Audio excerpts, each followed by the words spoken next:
Welcome to Chasing Curiosity TV. Subscribe and press the bell icon for more updates. The news broke like a thunderclap across the Western Pacific, reverberating through the region with an intensity that was impossible to ignore. Japan to transfer 6 warships to the Philippines. This headline was not just news. It was a declaration that echoed across continents.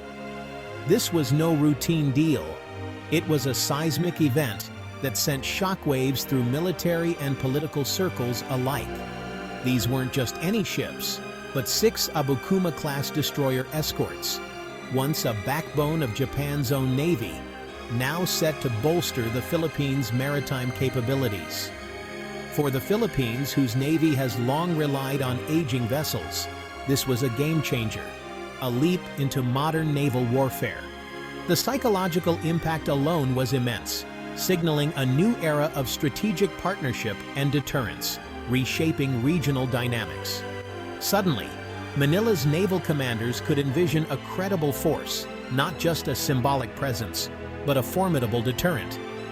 But this story is as much about Japan as the Philippines, marking a pivotal shift in its defense posture. For decades, Japan's pacifist constitution limited its military reach, confining its forces to defensive roles.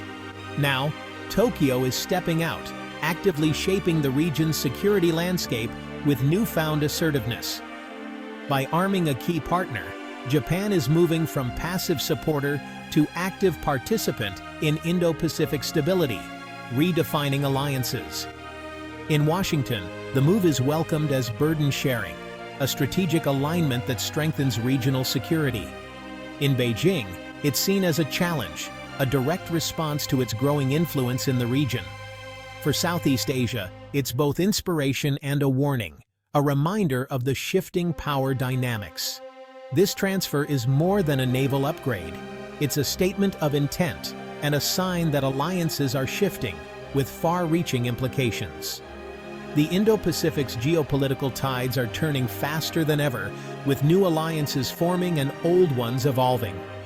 The story of these ships is the story of a region on the brink of profound change, a narrative of power, partnership, and potential conflict. The arrival of 6 Japanese destroyers in the Philippines marks a pivotal moment in the region's maritime history. This deployment significantly shifts the naval balance in Southeast Asia, sending ripples through the strategic landscape. For years, the South China Sea has been dominated by China's powerful navy, while smaller nations like the Philippines have struggled to patrol and secure their own waters, often outmatched and outnumbered.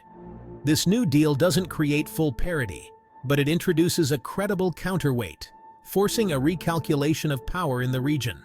The Abukuma-class ships now give the Philippines the ability to maintain a persistent and visible presence in contested areas, complicating any adversary's plans and making it harder for them to act unchallenged. The goal isn't to match China's ship for ship, but to raise the cost of aggression, deter conflict, and make any hostile move far riskier than before. These ships can now shadow foreign vessels, protect Filipino fishermen from harassment, and conduct sovereignty patrols with a new sense of confidence and authority, asserting the Philippines' rights at sea.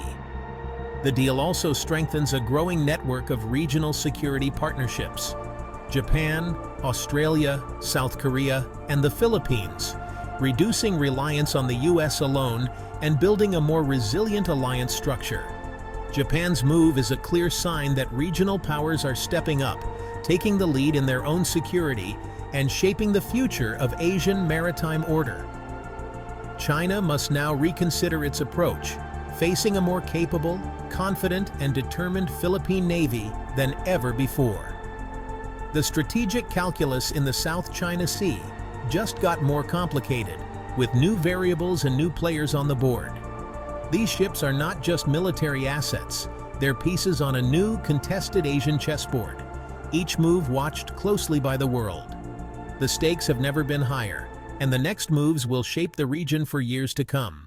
The Abukuma-class destroyers may not be the newest ships, but for the Philippines, they're a leap forward.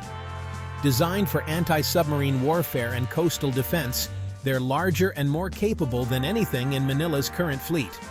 Armed with a 76mm main gun, Phalanx CIWS, and advanced sensors, they offer true multi-mission capability.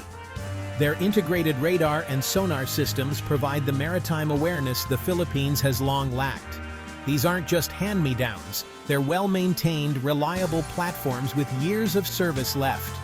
For Manila, they're a pragmatic solution advanced enough to deter, simple enough to operate.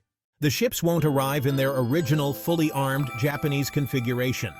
Sensitive systems, like Harpoon missiles and advanced torpedoes, will be removed due to export rules. What remains?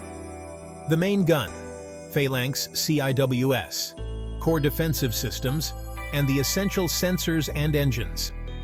The Philippines will receive robust platforms, not empty shells, but with room for upgrades. This isn't a setback, it's an opportunity. Manila can now customize these ships, integrating new weapons and sensors from international partners. The transfer marks the start of a major modernization project for the Philippine Navy. It's the beginning, not the end, of the story. Japan's transfer of warships is a strategic masterstroke, not mere generosity. It's part of Tokyo's new security policy, building a network of partners for a free and open Indo-Pacific.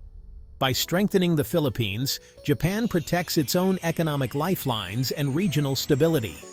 The move comes as Japan boosts its own defense capabilities, signaling a more assertive role. Framed as a contribution to regional security, it reassures neighbors and bolsters Japan's standing. The deal deepens the Japan-Philippines partnership, requiring years of cooperation in training and logistics. It's a long-term investment in trust, interoperability, and shared security. Japan isn't just giving ships, it's cultivating a reliable partner in a critical region. This is alliance building in action. The transfer of these destroyers sends a clear message to China. While couched in diplomatic language, the strategic intent is unmistakable. Push back against Beijing's assertiveness in the South China Sea. The Philippines, on the front line of maritime disputes, now has a stronger hand. Japan's support signals that regional powers won't tolerate unchecked coercion. The goal isn't to provoke conflict, but to make China's gray zone tactics riskier and less effective. Beijing will protest, but for Manila and Tokyo, the risk of inaction is greater. This is deterrence, not escalation. For the Philippine Navy, these new ships represent both an exciting dream and a formidable challenge, a double-edged sword that will shape the future of the fleet. They instantly become the fleet's most powerful assets, boosting morale, national pride, and the Navy's presence in regional waters. But integrating these advanced vessels will stretch resources to the limit, requiring hundreds of new, highly trained sailors and officers all ready to master complex systems. Training, maintenance, and logistics will demand not just major investment, but also ongoing international support and expertise from allied navies. Spare parts, expanded infrastructure, and increased operational budgets must all grow to keep pace with the demands of a modern fleet. The Navy must also rethink its doctrine, how to deploy, operate, and fully integrate these ships into a modern, flexible fighting force. This is more than a technical upgrade. It's a cultural and strategic transformation that will affect every level of the organization. The ships are powerful tools, but their true value depends entirely on how effectively they're used and the skills of those who command them. The Philippine Navy must evolve from a Coast Guard mindset to a true maritime force, capable of defending national interests far beyond its shores.